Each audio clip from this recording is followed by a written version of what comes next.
తాగడం వల్ల కలిగే నష్టాలు అవేంటో మనం చూసుకుందాం. ఎప్పుడో ఒకసారి తాగే వాళ్ళ గురించి నేను మాట్లాడట్లేదు.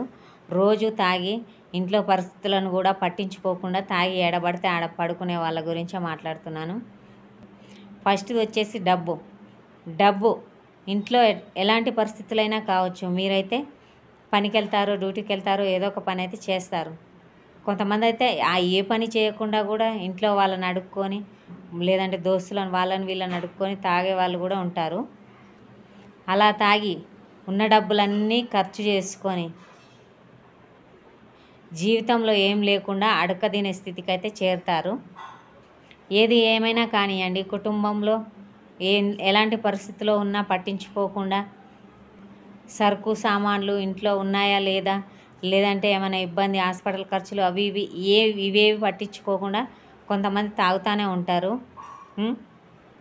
సాయంత్రం అయ్యేసరికి అప్పు చేసి అయినా అక్కడ ఖాతా పెట్టి అయినా కానీ వైన్ షాప్లోనైనా కావచ్చు, లేదంటే విలేజ్లలో ఎవరి దగ్గరైనా ఖాతా పెట్టైనా మరి తాగి వస్తారు. అవి పనికి పోయినప్పుడు ఎప్పుడో తీర్చడమా, లేదంటే ఎవరైనా ఇచ్చిన డబ్బులు కట్టడమా, ఇలా చెప్పి తాగొస్తూ ఉంటారు.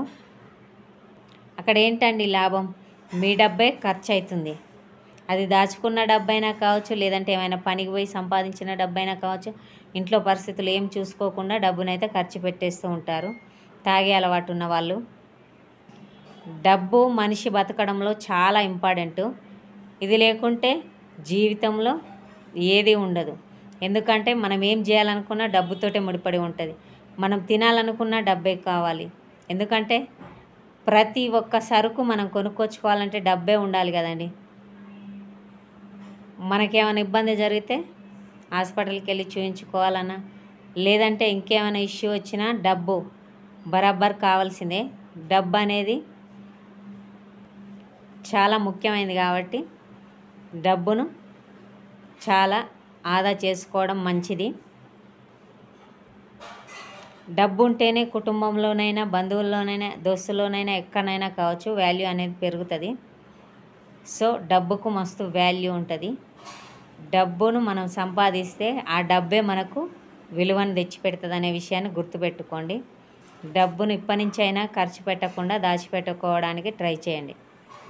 నెక్స్ట్ వచ్చేసి సెకండ్ వచ్చేసి విలువ అనేది నువ్వు తాగి ఎడబడితే ఆడబడుకొని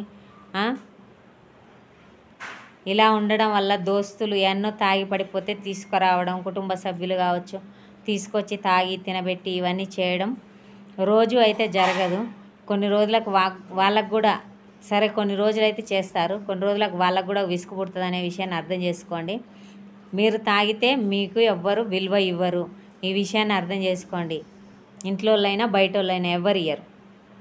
నేను ఎప్పుడో ఒకసారి తాగే వాళ్ళ గురించి చెప్పట్లేదు, మళ్ళీ చెప్తున్నాను, రోజు తాగే వారి గురించి చెప్తున్నాను. థర్డ్ వచ్చేసి ఏ విషయాన్నైనా మర్చిపోవాలని తాగుతూ ఉంటారు. నిజంగా తాగినప్పుడే అన్ని విషయాలు గుర్తుకొస్తూ ఉంటాయి.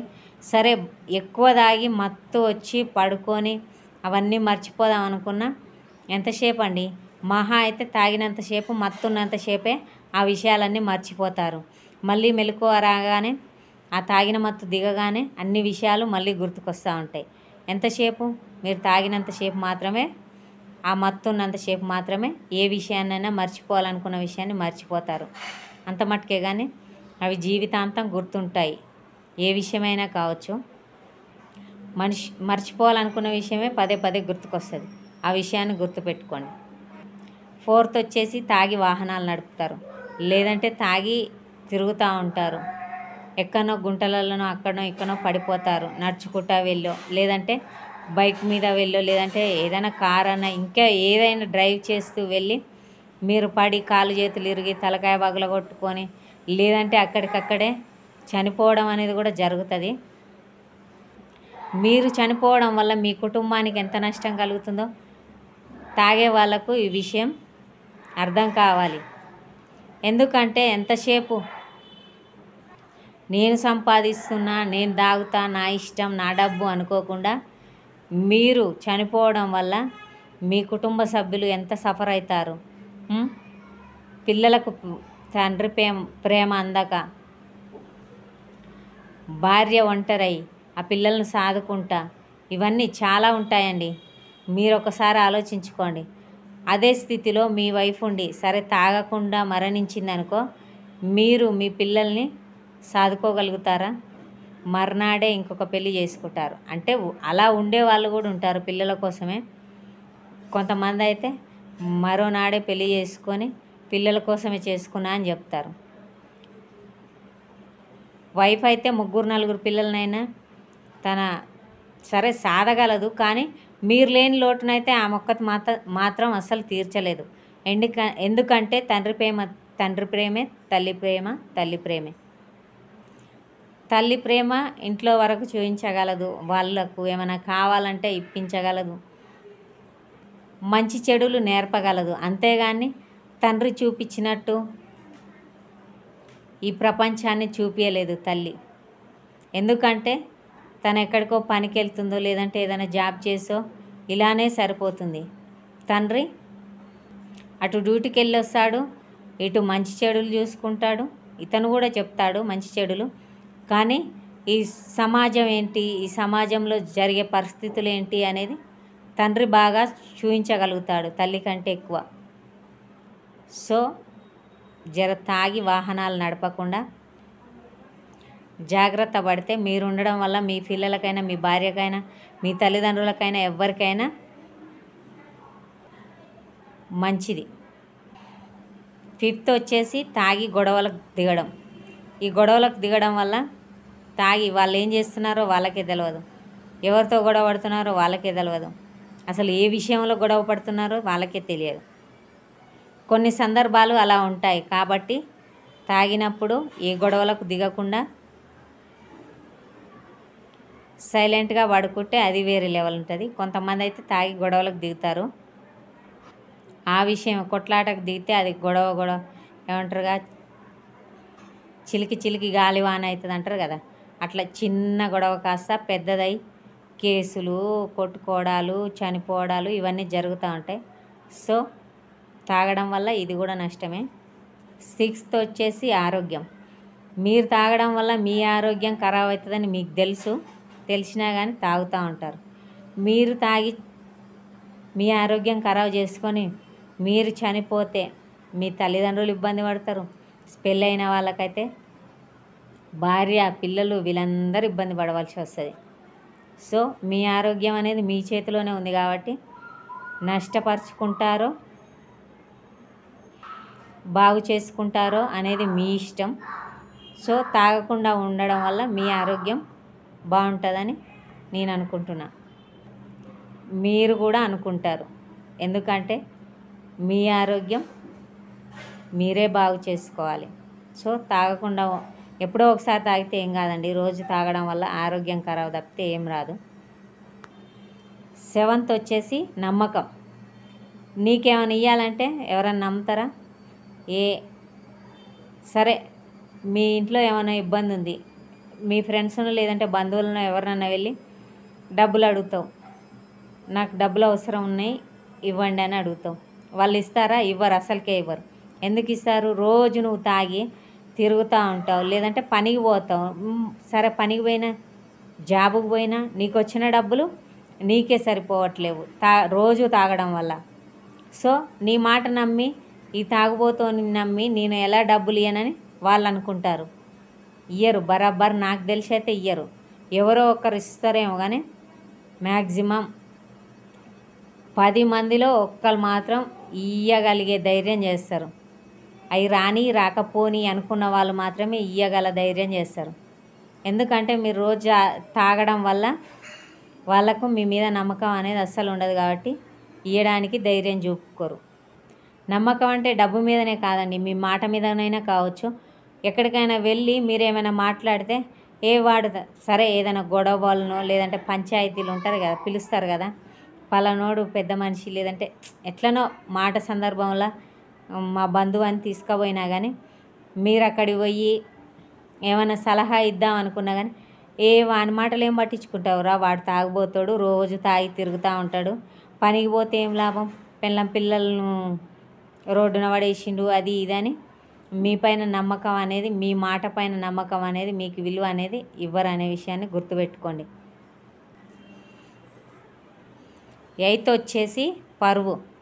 పరువు అనేది మీరు ఇలా తాగి ఎక్కడ పడితే అక్కడ పడిపోవడం, మీ మాట మీద నమ్మకం లేకుండా, మీకు విలువ అనేది లేకుండా, మీకు డబ్బు ఉంటేనే విలువ ఇచ్చే బంధువులు, స్నేహితులు ఇలా ఉన్నప్పుడు మీరు తాగి మీ పరువును మీరే తీసుకుంటారు. ఎందుకంటే మీకు ఎవరైనా విలువ ఇస్తురా? మీ మాట పైన నమ్మకం ఉందా? మీకేమైనా డబ్బు ఉందా? అందుకే ఎవ్వరు విలువ ఇవ్వరు. సో ఎక్కడ పడితే అక్కడ తాగి పడిపోతే పలానోడు ఇట్లా తాగి పడిపోతుండే ఎడబడతాడా అని నలుగురికి తెరిస్తే మీ పరువు పోవడం తప్పితే ఏముండదు. సో రోజు తాగడం వల్ల నష్టాలు చూస్తున్నారు కదా ఎన్ని ఉన్నాయో. 9th వచ్చేసి సెక్యూర్గా. ఒక కుటుంబానికి పెద్ద దిక్కు అనేది హస్బెండే కాబట్టి, తండ్రి అయినా కావచ్చు, హస్బెండ్ అయినా కావచ్చు. సో మీరెంత కేర్ఫుల్గా ఉండాలి, మీరెంత సెక్యూర్గా ఉండాలి అనే విషయాన్ని మీరే తెలుసుకోండి. మీరు తాగుతారు, బాగా తాగుతారు, తాగి వచ్చి సోయి లేకుండా పడుకుంటారు. సరే మీ అమ్మాయి మీద ఇష్టపడ్డాడో, లేదంటే మీ వైఫ్ మీద ఎప్పటి నుంచో టార్చర్ పెడుతున్నాడో, లేదంటే ఇంకేమైనా నీ కొడుకు మీద గొడవలయ్యి ఎవరైనా వాళ్ళ ఫ్రెండ్స్ పగబట్టి ఉన్నోళ్ళు నువ్వు ఇలా పడుకోవడం వల్ల, సోయి లేకుండా పడుకోవడం వల్ల వాళ్ళు మీ కొడుకు ఫ్రెండ్స్ గొడవ పడిన వాళ్ళు వచ్చి నీ కొడుకునే కొట్టవచ్చు, లేదంటే మీ వైఫ్ను ఎప్పటి నుంచో బెదిరిస్తున్న బయటి మనిషి తననేమైనా ఇబ్బంది పెట్టవచ్చు, లేదంటే నీ కూతురు మీద మనసు పడ్డ వేరే అబ్బాయో లేదంటే ఇంకేమైనా ఇష్యూ కావచ్చు. వీళ్ళందరూ కాకుండా నిన్నే పగబట్టి నీకే తాపిచ్చి నిన్నే చంపేయాలని స్కెచ్ చేసి ఉండొచ్చుగా. మీ ఫ్రెండ్స్ అయినా కావచ్చు, లేదంటే నీకు పడనోళ్ళైనా కావచ్చు, ఇంకెవరైనా కావచ్చు, మీ బంధువులైనా ఎవరైనా ఉండొచ్చు. మన ముందు ఒకలాగా మన వెనక ఒకలాగా ఉంటారు కాబట్టి మనం ఇక్కడ కూడా జాగ్రత్తగా ఉండాలి. సో కుటుంబానికి పెద్ద దిక్కు నువ్వే కాబట్టి నువ్వు ఎంత లిమిట్లో తాగు, తప్పులేదు. నేను తాగితే తప్పని ఎప్పుడు చెప్పట్లేదు. ఇక్కడ ఏ విషయంలో నేను తాగితే తప్పని చెప్పట్లేదు. రోజు తాగడం వల్ల, అది తాగడానికంటే మించి తాగడం వల్ల, అలా మత్తెక్కి అలా పడుకోవడం వల్ల నీ కుటుంబానికి ఏదన్నా జరగకూడని నష్టం జరిగినప్పుడు, ఈ ఒక్కరోజు వెళ్తేనే సరే ని కొడుకును ఎవరైనా చంపిపోయినా, లేదంటే ఇట్లాంటి సందర్భాలు చెప్తున్నా, ఇలా దొంగలైనా పడొచ్చండి. దొంగలు పడి ఏదైనా విలువైన వస్తువులు పట్టుకెళ్ళడమా, లేదంటే నీ కుటుంబ సభ్యులలో అడ్డం వచ్చినందుకు ఎవరినో ఒకరిని చంపేయడమా, ఇలాంటి సందర్భాలు కూడా జరగవచ్చు. సో తాగడం తప్పంటలేను నేను. తాగి అలా మీరు అంతగానం తాగి మత్తులో పడిపోవడం వల్ల మీ కుటుంబానికి ఏదైనా జరగవచ్చు అని చెప్తున్నాను. తాగొద్దని చెప్పట్లే, లిమిట్ అనేది ఒకటి ఉంటుంది, అందులో ఉంటే బెటర్, లిమిట్లో ఉంటే. 10th వచ్చేసి ధైర్యం. మీరున్నారనే ధైర్యంతో మీ కుటుంబ సభ్యులు హాయిగా ఉంటారు. సో మీరు తాగి పిచ్చిగా ప్రవర్తించడం, ఎక్కడెక్కడనో పడిపోవడం, తాగండి, లిమిట్లో తాగండి. మీరు మీ కుటుంబానికి ఇచ్చినంత ధైర్యం వేరేటోళ్ళు ఎవ్వరు ఇవ్వలేరు. సో మీరున్నంత వరకు మీ కుటుంబానికి ధైర్యమే. అది పిల్లలకైనా కావచ్చు, భార్యకైనా కావచ్చు, మీ తల్లిదండ్రులకైనా కావచ్చు, మీ అక్క చెల్లెళ్ళకైనా కావచ్చు, మీ అన్నదమ్ములకైనా కావచ్చు. తాగడం అనేది తప్పేం కాదు. ఎప్పుడో ఒకసారి తాగండి, అది లిమిట్లో తాగండి. రోజు తాగినా కానీ లిమిట్లో తాగండి. మీ కుటుంబాన్నైనా, మీ పరువునైనా, మీ విలువనైనా, మీకు ఆర్థిక ఇబ్బందులు రాకుండా ఉండొద్దు అనుకున్నప్పుడైనా, మీ ఆరోగ్యమైన, మీ ప్రాణమైన, మీ నమ్మకమైన, మీ పరువైన అన్నీ మీ చేతిలోనే ఉన్నాయి కాబట్టి మీరు మీ తాగే విషయంలో కంట్రోల్గా ఉండి మీ జీవితాన్ని మీరే కాపాడుకోండి. మళ్ళీ చెప్తున్నా, నేను అందరి గురించి మాట్లాడలేదు. రోజు తాగి భార్యతోటి గొడవపడి, పిల్లలతోటి గొడవపడి అలా ఎక్కడ పడితే అక్కడ పడిపోయే వాళ్ళ గురించి, అప్పులు చేసి బికారీలైన వాళ్ళ గురించి, కొన్ని కుటుంబాలలో కొంతమంది తాగి వాహనాలు ప్రాణాలు పోగొట్టుకున్న వాళ్ళు అలా కుటుంబాలలో ఉంటారు. కాబట్టి నేను ఈ విషయం మీద అనేది మాట్లాడడం జరిగింది. అందరూ మగవాళ్ళు ఒకేలాగా ఉంటారని నేను చెప్పట్లేదు. ఆడవాళ్ళు కూడా ఇప్పుడు ఇంతే దరిద్రంగా తయారవుతారు. ఓకే ఫ్రెండ్స్, నష్టాలు అయితే ఇన్ని ఉన్నాయి. మీరే ఆలోచించుకోండి. మీ జీవితం మీ చేతిలోనే ఉంది కాబట్టి అన్లిమిటెడ్గా తాగుతారో లిమిట్లో తాగుతారో మీ ఇష్టం. ఇక ఏంటండి మీరు అలా మాట్లాడతారు తాగొద్దని అని మీరు అనొద్దండి. ఎందుకంటే ఫ్రెండ్స్ పార్టీ ఇస్తారు వాళ్ళు, లేదంటే ఏదైనా బర్త్డే పార్టీనో లేదంటే ఇంకేమైనా పార్టీ అవి ఇవి జరుగుతూ ఉంటాయి. మా ఫ్రెండ్స్ పిలుస్తూ ఉంటారు. మరి అలాంటప్పుడు తాగొద్దంటే ఎలా అండి అని మీరు అనుకోవచ్చు. తాగండి, కానీ లిమిట్లో తాగండి. మీకు తెలుస్తూ ఉంటుంది. మీరు తాగుతూ ఉంటే తాగినప్పుడు బిర్రుగా తాగినప్పుడు ఎలా ఉంటుందంటే, ఇక నాకంటే మునగాడు లేడు, నేను ఎప్పుడు ఎవరినైనా ఎదిరించొచ్చని, ఎవరినైనా ఏదైనా చేయొచ్చు అనుకుంటారు. తాగిన మత్తులో మాత్రమే అలా అనుకుంటారు. నిజంగా చెప్పాలంటే ఒక మంచి అలవాటు ఎవ్వరు నేర్పియ్యరు. నీ తల్లిదండ్రులు లేదంటే నీ ఫ్యామిలీనో నేర్పిస్తుంది. కానీ చెడు అలవాట్లు నేర్పించడానికి మాత్రం చాలామందే ఉంటారు. ఏముందిరా తాగురా బై అంటే కథం తాగేస్తూనే ఉంటారు. ఎవ్వరూ ఒక్కరే కూర్చొని అస్సలు తాగరు. తాగుడంటే నలుగురిని పిలుచుకొనే తాగుతారు. అవి ఫ్రెండ్స్ అయినా కావచ్చు, బంధువులైనా కావచ్చు, ఎవరైనా కావచ్చు.